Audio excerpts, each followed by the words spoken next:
Generally చాలామంది scans చేయించుకుంటూ ఉంటారు.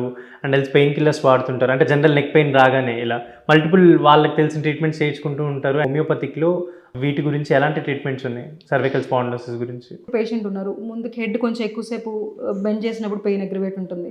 కొంతమందికి లయింగ్ డౌన్ పోస్చర్‌లో కొంచెం నెక్ పెయిన్, డిస్కంఫర్ట్ చెప్తూ ఉంటారు. పేషెంట్‌కి ఏదైతే పర్టిక్యులర్ అగ్రివేటింగ్ అండ్ ఎమల్రేటింగ్ ఫ్యాక్టర్స్ ఉంటాయో దాన్ని బేస్ చేసుకొని మెడికేషన్ ఉంటుంది.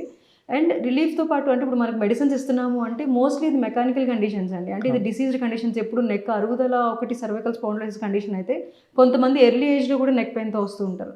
వాళ్ళకేంటి అంటే ఈ రేడియేటింగ్ పెయిన్స్ వీటికి రెడ్యూస్ చేయటానికి ఫిజియోథెరపీ నీడ్ ఉంటుంది. ఫిజియోథెరపీ చేయించుకుంటూ మెడిసిన్స్ వాడటం వల్ల రిలాక్సేషన్ తొందరగా వస్తుంది. ఇప్పుడు నెక్ స్టిఫ్‌నెస్ వలన మెయింటైనింగ్ కాజ్ కింద ఉంటుంది పెయిన్. ఒకవేళ ఎక్సర్సైజ్ కూడా ప్యారలల్‌గా చేసుకుంటూ మన మెడిసిన్ యూజ్ చేసుకుంటే కూడా తొందరగా మెడిసిన్స్ యూజువల్‌గా స్టార్ట్ చేసిన దగ్గర నుంచి నెక్ పెయిన్ రిలీఫ్ వస్తుందండి. ఇఫ్ సివియారిటీ ఆఫ్ కంప్లెయింట్స్ అంటే నర్వ్ కంప్రెషన్ కొంచెం ఎక్కువగా ఉంటుందనుకోండి. వన్స్ కొంచెం పెయిన్ రిలీఫ్ అది స్టార్ట్ అయిన తర్వాత ఫిజియోథెరపీ ప్యారలల్‌గా మన మెడిసిన్స్‌తో పాటు డాక్టర్స్ అడ్వైస్ చేసిన మినిమల్ ఎక్సర్సైజెస్ ఏవైతే ఉంటాయో అవి కూడా చేయటం వల్ల స్టిఫ్‌నెస్ అండ్ రిలాక్సేషన్ ఉంటుంది మజిల్స్‌లో.